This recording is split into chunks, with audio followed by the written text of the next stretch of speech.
रात के 10 बज रहे थे। हर रोज सन्नाटा था, लेकिन रात के इस सन्नाटे में गर्ल्स हॉस्टल से एक लड़की बाहर निकलती है। उसके सैंडल की खटखट की आवाज से वो सन्नाटा टूटता है।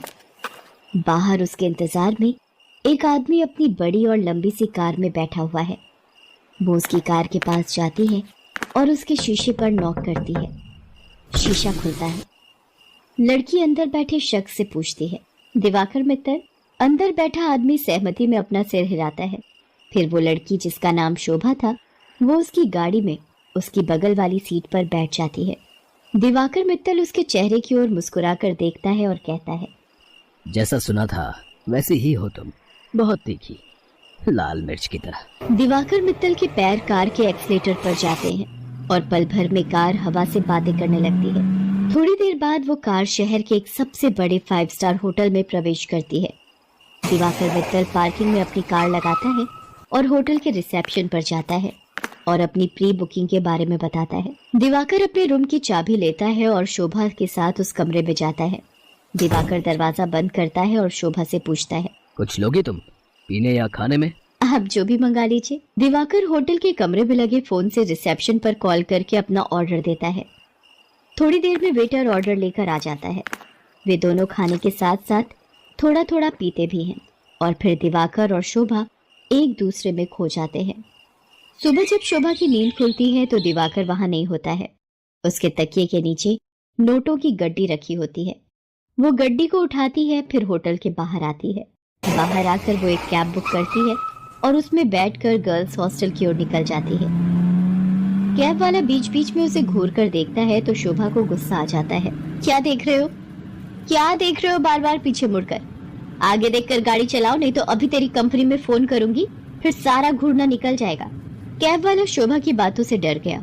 शोभा कैब की खिड़की से बाहर देखती हुई जा रही थी और मन ही मन खुद से बातें कर रही थी। सब कुछ कितना फेक है ना यहाँ, सब कुछ।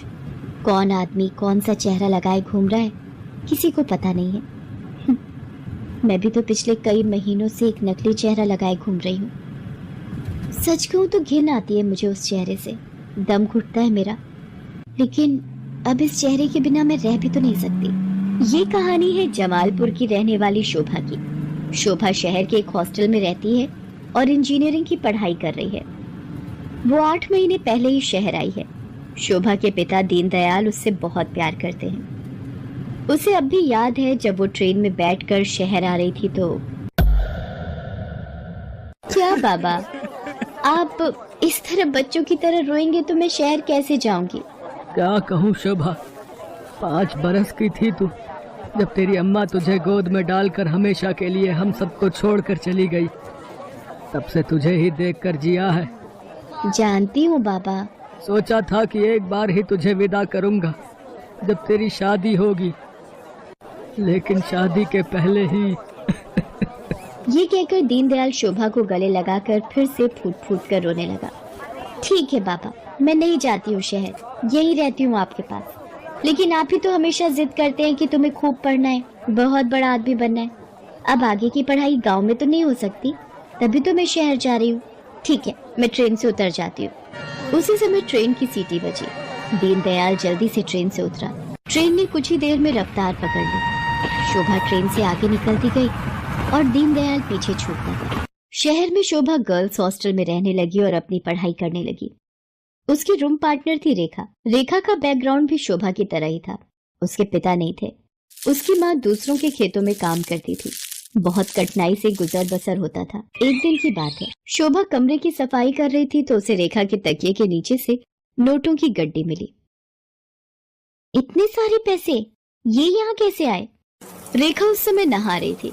जब वो नहाकर बाहर आई तो शोभा ने उससे पैसों के बारे में पूछा, लेकिन रेखा ने उसकी बात का सही सही कोई जवाब नहीं दिया। आश्चर्य तो हुआ क्योंकि वे दोनों अच्छे दोस्त थे। कुछ बात तो है जो रेखा मुझसे छिपा रही है, लेकिन क्या? शोभा ने एक बात और नोटिस किया कि हफ्ते में 3-4 दिन रेखा रात को कहीं चली जाती थी और सुबह वापस आती थी। उसने इस बारे में भी रेखा से पूछा तो तू भी बिना मतलब जासूसी करती रहती है, तू अपने काम से काम रखना। मैं कहाँ जाती हूँ, क्यों जाती हूँ, हर चीज का हिसाब देना जरूरी है क्या? ये जरूरी तो नहीं, लेकिन कल को हॉस्टल की वार्डन को पता लग गया कि तुम रात रात भर बाहर रहती हो तो क्या होगा? तुझे पता है ना वो कितनी स्ट्रिक्ट है।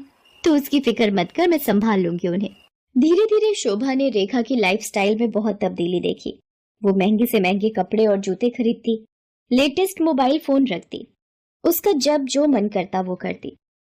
शोभा उसकी लाइफस्टाइल से बहुत प्रभावित हो गई। शोभा ने बचपन से अब तक गरीबी ही देखी थी, इसलिए उसका भी मन करता कि वो भी नए कपड़े खरीदे, महंगे मोबाइल रखे, उसका जो मन करे वो कर सके। रेखा देख, मैं तुझसे ये नहीं पूछने वाली कि तू ऐसी रईसों वाली लाइफस्टाइल कैसे जीती है, लेकिन मैं भी तेरी तरह जीना चाहती हूँ। मैं तंग आ गई हूँ एक एक पैसे के लिए तरसते हुए। पहले तो रेखा टाल मटोल करती रही, लेकिन फिर उसने सच्चाई बता दी कि वो एक कॉल गर्ल का काम करती है। उसकी बातों को सुनकर शोभा शॉक्ड रह गई और उसने कहा कि अगर ये बात वार्डन को पता लग गई तो? तू बड़ी भोली है रे शोभा।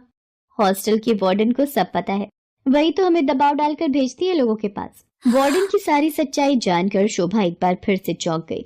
रेखा ने उसे ये भी बताया कि हॉस्टल की कुछ और लड़कियां ये काम करती हैं। शोभा को ये सब सुनकर अजीब तो लगा, लेकिन बेहतर लाइफस्टाइल के चक्कर में वो अपने सम्मान का सौदा करने के लिए तैयार हो।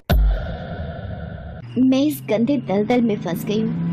हालांकि इस दलदल ने मुझे बहुत सारी वो चीजें दी जिसके लिए मैं तरसती थी, लेकिन मैंने अपनी मासूमियत खो दी है, मैंने अपनी शांति खो दी है, मैंने अपनी पवित्रता खो दी है। बाबा को कितनी उम्मीद थी मुझसे, और मैं क्या करने लगी मैं। शोभा की आंखें भीग गई थी। वो अब ये काम नहीं करना चाहती थी, लेकिन हॉस्टल की वार्डन उस पर बार बार दबाव डाल रही थी। देख शोभा, जल में रहकर मगर से बैर मत कर, और हाँ, ये सती सावित्री बनने का नाटक छोड़ और जो बोलती हूँ वो कर। शोभा ने वार्डन को फिर से इनकार कर दिया। गुस्से में वार्डन ने उससे कहा, देख शोभा, तेरा इनकार तेरे भविष्य के सारे रास्ते बंद कर देगा। मेरी एक शिकायत पर कॉलेज से भी तुझे निकाल दिया जाएगा, और तुझे मैं इतना बदनाम करवा दूंगी कि इस शहर तो क्या, तू कहीं भी किसी को मुंह दिखाने के लायक नहीं रहेगी। शोभा उस रात हॉस्टल से निकली तो जरूर, लेकिन उसने कुछ तय कर लिया था। वो हॉस्टल से निकलकर सीधा पुलिस स्टेशन पहुंची और इंस्पेक्टर नाज़नीन को हॉस्टल और वार्डन की सारी सच्चाई बता दी। शोभा की बात सुनकर नाज़नीन शॉक्ड रह गई। शर्म आ रही है मुझे तुम पर और उन सभी लड़कियों पर जो अच्छी लाइफस्टाइल के चक्कर में शॉर्टकट अपनाती हैं और अपने सम्मान का सौदा करती हैं, और तुम जैसे मासूम लोगों का फायदा तुम्हारी वार्डन जैसे लोग उठाते हैं। मुझसे बहुत बड़ी गलती हो गई इंस्पेक्टर नाज़नीन। मुझे खुशी है कि तुम्हें अपनी गलती का एहसास तो हुआ, लेकिन ये गलती कोई और ना करे और तुम्हारी वार्डन किसी और का फायदा ना उठाए। इसके लिए इस पूरे रैकेट को तोड़ना पड़ेगा।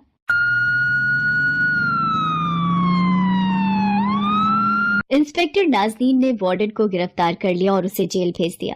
जिस वार्डन पर लड़कियों की सुरक्षा की जिम्मेदारी थी, वो उनका सौदा करने लगी थी।